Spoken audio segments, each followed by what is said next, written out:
दोस्तों, ट्रेडर को कैसी कैसी मेंटल टफनेस का सामना करना पड़ता है, शायद आपको इसका अंदाजा भी ना हो। क्या क्या वो झेलता है अपनी लाइफ के अंदर, क्या क्या वो ट्रेडिंग करियर के अंदर झेलता है, कैसे कैसे उसके डाउनफॉल चलते हैं, कैसे कैसे वो अपर साइड में जाता है। इसका शायद आपको अभी अनुमान भी नहीं होगा। जो इस फील्ड में होंगे वो थोड़ा बहुत अंदाजा लगा सकते हैं। तो ऐसे ही अपन एक ऐसे शख्स की कहानी जानेंगे यहाँ पे और देखेंगे उसकी लाइफ लेसन्स, क्या क्या उसके ऐसी चीजें फॉलो करी जिसको यहाँ से और यहाँ तक पहुंचाया, लेकिन उसके बाद फिर क्या क्या उसकी लाइफ में हुआ जो कि पूरा एक डाउनफॉल क्रिएट करता है। और उसके बाद क्या क्या उसने अपनी ऐसी लाइफ के लेसन्स दिए आखिर के अंदर, जो कि अपने को बहुत बेनिफिशियल ऐसी चीज हो सकती है, जो कि अपने को ट्रेडिंग में बचाए रख सकती है। ठीक है, तो समझते हैं अपन जैसे लिवरमोर की कहानी को। दोस्तों, ये जो ट्रेडर है ना, ये थोड़े से अलग किस्म के हैं। मतलब इनकी लाइफ में इतना मसाला है ना, शायद आपको किसी भी और ट्रेडर की लाइफ में देखने को नहीं मिल सकता। मतलब इनके शुरू से ही अगर इनकी लाइफ को देखा जाए ना, तो बहुत कंट्रोवर्शियल रही है और शुरुआत से ये बहुत ज्यादा चर्चा में बने रहते थे। एक बार की कहानी ये थी इनकी कि ये जब ट्रेड करते थे तो इनको बड़ी बैट लेने की बहुत ज्यादा ऐसी ख्वाहिश रहती थी कि हमेशा कि एक बार में सब कुछ लगा दिया जाए। तो इन्होंने क्या किया था ना, एक बार अपने इनिशियल डेज के अंदर कि ये गए ट्रेडिंग फ्लोर के ऊपर और अपना जो कैपिटल था उसको एक बार में ही सारा एक ट्रेड के ऊपर लगा दिया। काफी जो ट्रेडर थे बगल में, वो इनके ऊपर हंसने लगे, मजाक उड़ाने लगे कि ये क्या कर रहा है, अब तो जाएगा काम से, ये सब करके। लेकिन इनको अपनी स्ट्रेटजी, अपने कॉन्फिडेंस था कि वो एक ट्रेड में ही क्या किया, उसको जब होल्ड करके रखा थोड़ी टाइम के तक, तो उसने थोड़े टाइम में ही उनको वो प्रॉफिट डबल करके दे दिया। मतलब इनका जो कैपिटल था वो डबल हो गया। तो इनमें एक शुरू से ही ये कहा जाए तो गंदी आदत थी, जो कि एक गैम्बलिंग टाइप से बैट जो खेलते थे ये, इन्हीं का ही ये डाउनफॉल का सबसे बड़ा कारण बना था इनके अंदर। इनकी लाइफ को डिकोड करते हैं। देखिए, इनका जो जन्म था ना, ये 1877 के आसपास हुआ था, किसान परिवार के अंदर। 15 साल की उम्र थी कुछ इनकी। तो उस समय से इनको स्टॉक मार्केट के अंदर बहुत ज्यादा एक जुनून था कि स्टॉक मार्केट जैसी कुछ ये जो नंबर्स होते हैं या फिर कैसे स्टॉक्स ऊपर नीचे जाते हैं, इनमें इंटरेस्ट आ गया। तो 15 साल की एज में ही इन्होंने एंट्री मारी थी स्टॉक मार्केट के अंदर। ठीक है, तो कुछ टाइम के अंदर ही इन्होंने चार्ट देखना स्टार्ट कर दिया, चार्ट को एनालिसिस करना स्टार्ट कर दिया। अब आप यूँ बोलोगे कि यार 1929 में कौन से चार्ट बनते थे। देखिए, ठीक है, आपकी बात मानता हूं मैं। कैंडलस्टिक जो चार्ट थे ये शायद थोड़े बाद में आए थे, लेकिन उससे पहले जो लाइन चार्ट होते थे या फिर जो कहा जाए तो बार जो कैंडल होती थी, वो सब तो अवेलेबल थी। ठीक है, ये बहुत पहले से थी। उनको ये एनालिसिस करना स्टार्ट कर दिया था और उसको एनालिसिस करके इन्होंने अपनी स्ट्रेटजीज बनाई थी और ये उनके ऊपर बहुत कॉन्फिडेंस से काम करते थे। ये इनिशियल स्टेज की बात है और इन्होंने चार्ट रिकॉग्नाइज करना सीख लिया था शुरुआती टाइम के अंदर ही कि हाँ, चार्ट को किस तरीके से एनालिसिस किया जा सकता है।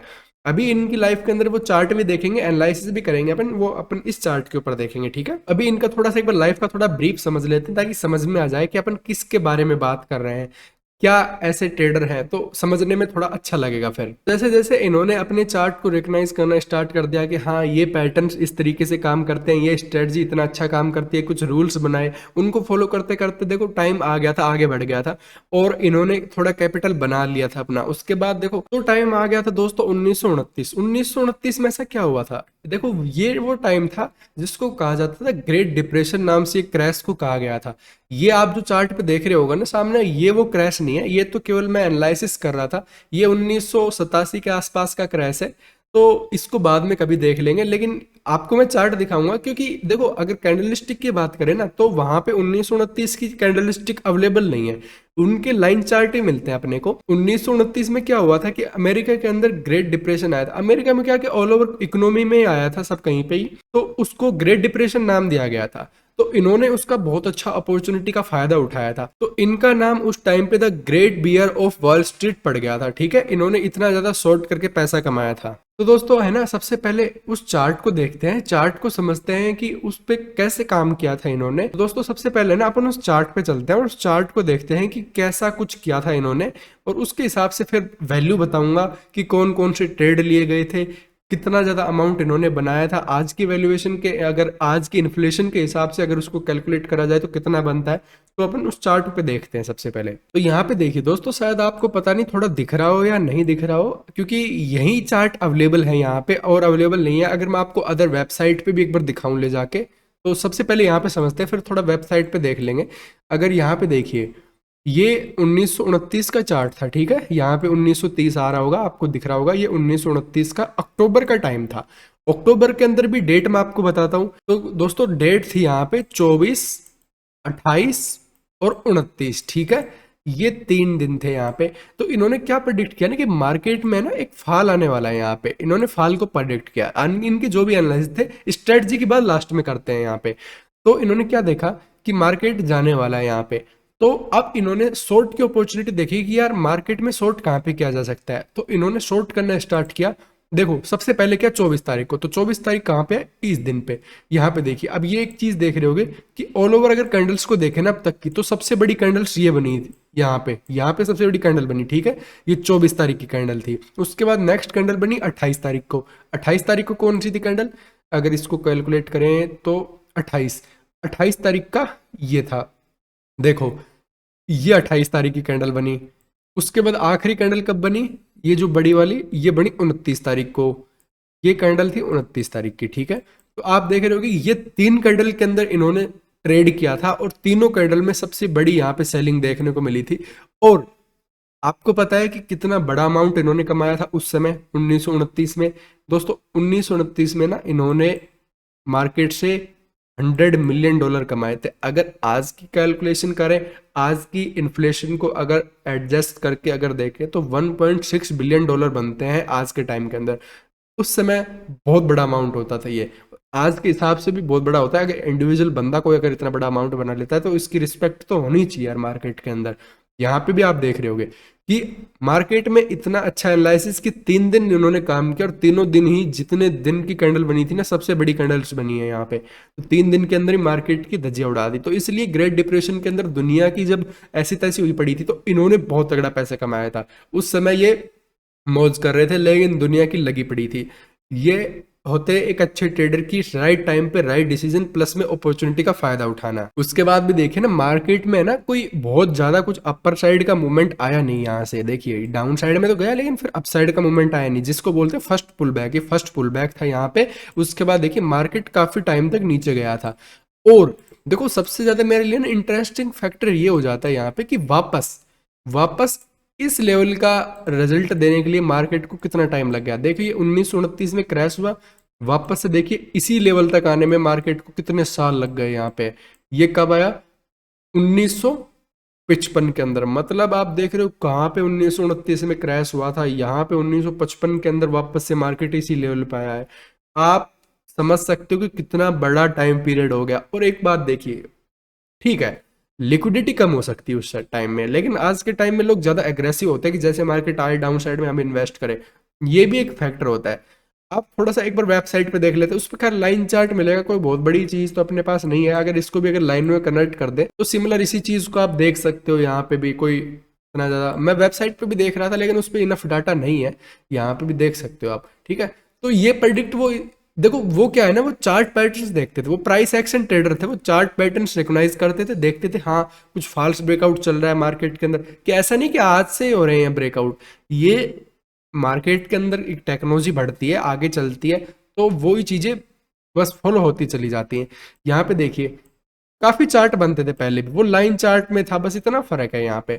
और इनका काम किया हुआ ये भी चीज आप देख सकते हो। अब इनकी थोड़ी सी और डिटेल्स में चलते हैं। दोस्तों 1929 के बाद ना इनकी लाइफ कंप्लीटली चेंज हो गई। इनके पास बहुत ज्यादा पैसा था, इनफ सब कुछ चीज थी, काफी अच्छी फैमिली हो गई थी, लाइफ लाइन इनकी बहुत अच्छी चल रही थी यहाँ पे।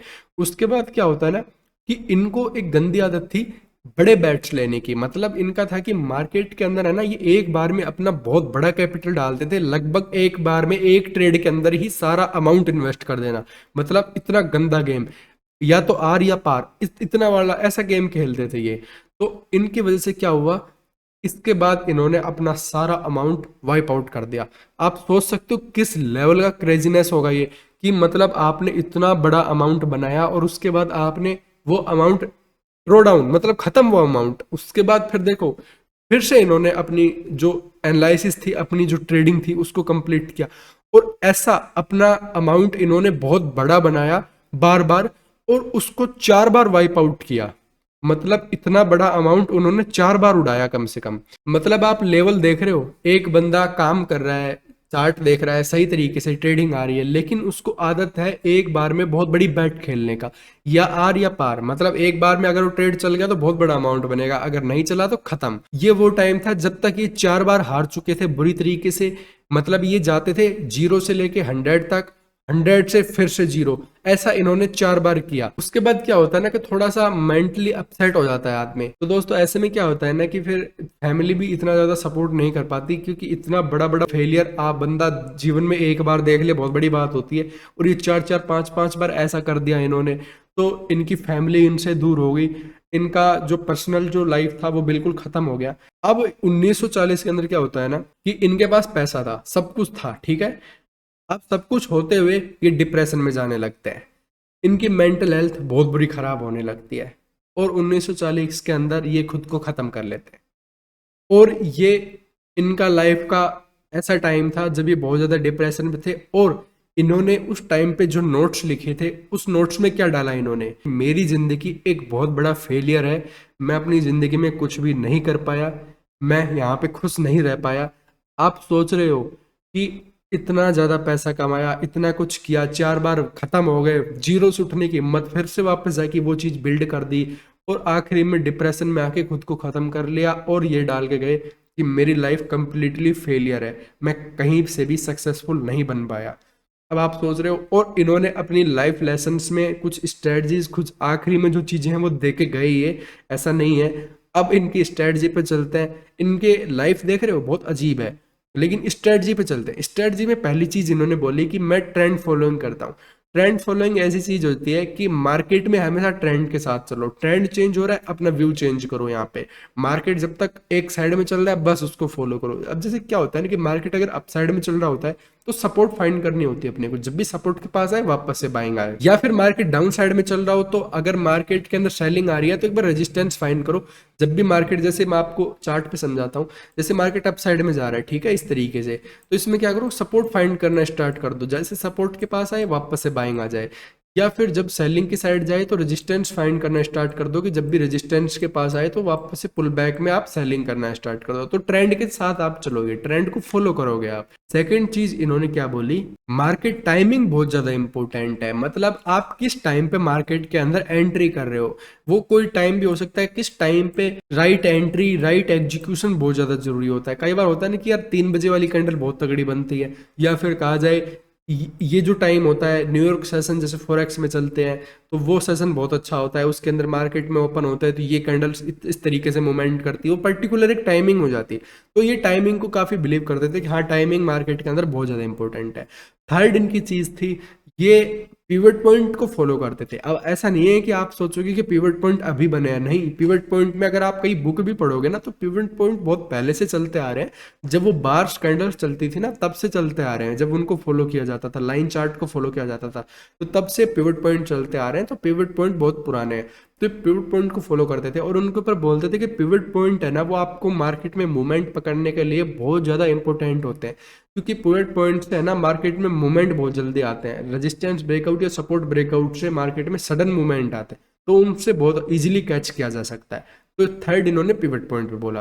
फोर्थ इन्होंने बोला कि आपको रिस्क मैनेजमेंट फॉलो करना चाहता है, जो कि मेरे को बिल्कुल बकवास लगता है, क्योंकि इन्होंने कभी फॉलो नहीं किया। मेरे को लगता है कि अगर रिस्क मैनेजमेंट इन्हें फॉलो करते तो ये चीज नहीं होती इनके साथ, मार्केट में सब कुछ उड़ा देना। रिस्क मैनेजमेंट का क्या मतलब होता है, हाँ इन्होंने फॉलो नहीं किया, लेकिन इन्होंने बताया कि आपको फॉलो करना चाहिए, आपकी मेरी जैसी स्थिति कभी भी नहीं होगी। ये बताते हैं कि एक ट्रेड के अंदर 10% से ज्यादा लॉस कभी मत ले, 1% एक ट्रेड के अंदर 10% लॉस हुआ तो उसको कट करो और नेक्स्ट ट्रेड के ऊपर फोकस करो। और लास्ट इन्होंने बोला साइकोलॉजी पे थोड़ा सा, कि अपनी साइकोलॉजी पे थोड़ा सा वर्क करो। साइकोलॉजी का मतलब ये है कि पैनिक मत हो कभी भी ट्रेड लेने से पहले कि ये ट्रेड निकल जाएगा, या फिर ऐसा होता है ना कि डर लगता है कि यार कभी निकल ना जाए, कि हमारा प्रॉफिट ना छूट जाए। हमेशा कूल रह के ट्रेडिंग करो, जितना ज़्यादा कूल रह के आप एग्जीक्यूशन करोगे या फैसले लोगे तो उसके अंदर आपका बहुत ज़्यादा बेनिफिट होगा और बहुत ईजी रहेगा, ठीक है। तो इन्होंने ये सब चीज़ें अपनी आखिरी टाइम में बताई, और आखिरी जैसे ये गए, जब ये अपने जो लेटर लिख के जाते हैं आखिरी में मरने से पहले, उन लेटर के अंदर ये चीज लिखी, मैं कंप्लीटली फेलियर रहा, इतना कुछ करने के बाद भी फेलियर रहा, और ये इनकी लाइफ लर्निंग थी। यहाँ पे देखो कैसे कैसे क्रैश को प्रेडिक्ट किया और क्या क्या उनकी लाइफ में यह सब आए। 1929 में लाइफ चेंज हुई और 1940 के आसपास इनकी लाइफ खत्म हो गई। बहुत ज़्यादा कुछ जिए नहीं, लेकिन जितना भी जिए धमाकेदार ट्रेडर बन के गए। आज भी आप देखोगे अमेरिकन बहुत, अगर अमेरिकन ट्रेडर में नाम आता है तो सबसे पहले इनका नाम आता है सबसे ऊपर, ठीक है। तो दोस्तों ये इनकी कहानी थी, आपको कैसी लगी? अगर आपको अपने फेवरेट कोई ट्रेडर के ऊपर और ऐसी स्टोरी चाहते हो, ऐसी कोई एनालिसिस चाहते हो कि उन्होंने क्या कुछ किया, कौन सा चार्ट था ऐसा, कौन कौन से दिन थे जिनके अंदर उन्होंने बैट मारी, तो आप मेरे को बता सकते हो, अपन उस पर जरूर वर्क करेंगे, ठीक है। तो आज के लिए इतना ही, मिलते हैं फिर अगली वीडियो के अंदर, तब तक के लिए जय हिंद।